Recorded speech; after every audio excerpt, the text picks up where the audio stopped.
Good morning, good afternoon. I'm José Ramos-Horta, President of Timor-Leste.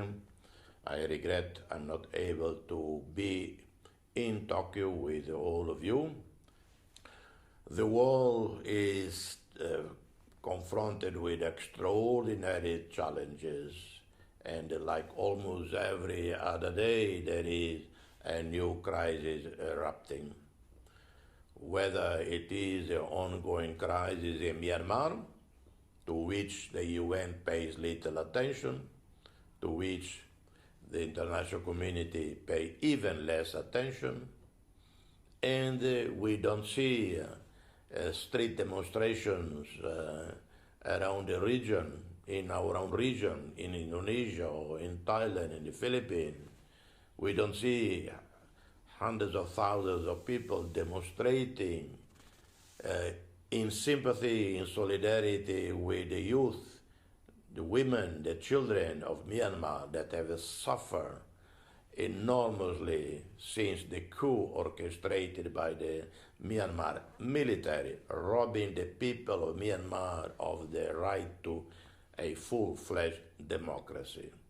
As if that were enough, as if Ukraine were not enough a problem, we now have this catastrophic situation in Gaza.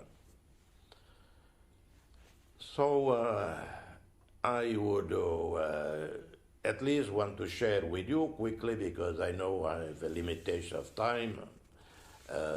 Timor-Leste is a full-fledged democracy. We have zero political violence. We are a Catholic majority people, 98% Catholic, but we have zero religious or ethnic-based tensions. We are rated very highly by Freedom House and the Economist as one of the best performing democracies in the world. And in terms of press freedom, we are number 10 out of more than 100 plus countries. We rated number 10 in the world, far better rated than US or UK or Australia.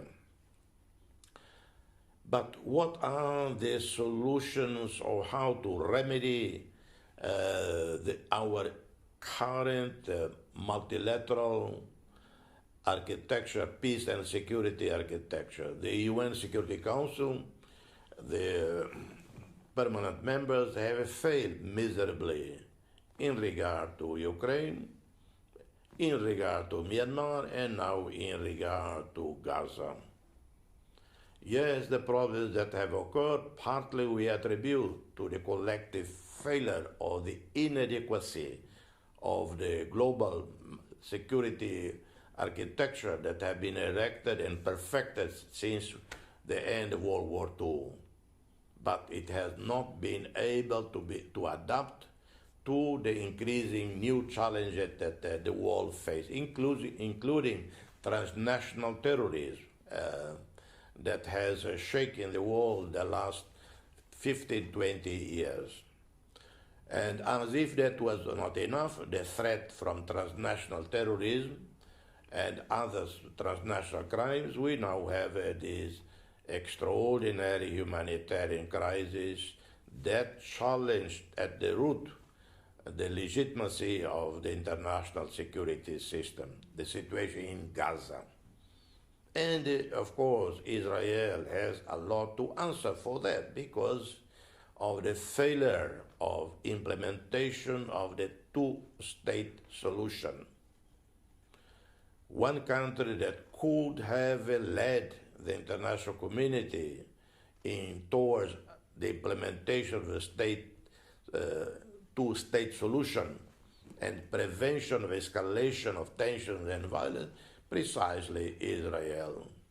Israel is the country that have denied the Palestinians their legitimate right to a statehood, the same as Israel. And what we have Israel with a homeland, Jews with a homeland, but a homeland without guaranteed security. The Palestinians do not have homeland and do not have a security, do not have peace. And where is the failure? Well, our multilateral in peace and security architecture. What is the solution? We engineered an expanded Security Council. I do not have a solutions for these problems, and because of time constraints, I cannot elaborate further on that.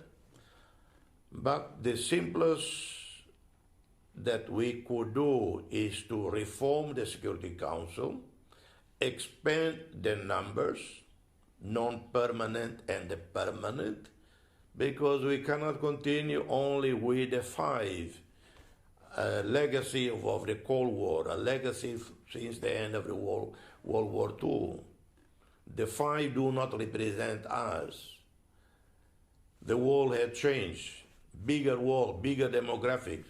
How can we understand that India, 1.4 billion people, does not have a seat as permanent member of Security Council?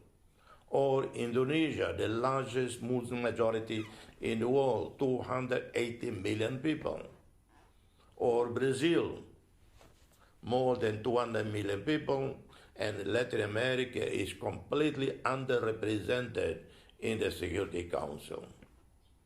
But bringing in Indonesia, bringing in India into the Security Council, bringing in Japan, for instance, although unlikely because China, until Japan and China mend fences, or until South Korea and Japan mend fences, well, there is not going to be a consensus about new Asian members in the as permanent members of the Security Council. Maybe Indonesia will be the only country in the whole of Asia that will be able to get consensus from Asia region, from the world as a new permanent member. Africa, also there will be no consensus how to bring in sufficient numbers of countries in Africa to be permanent members. Maybe Brazil might and Mexico might be the two new permanent members.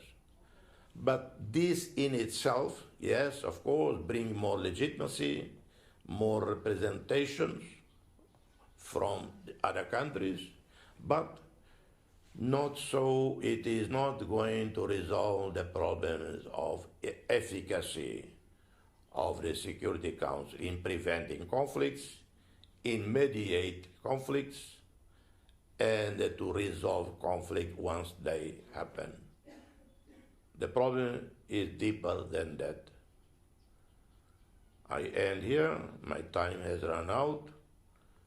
Warmest regards to all of you, and I hope those of you in the meeting, please come to us, come to me with your prescriptions for a better global governance institution.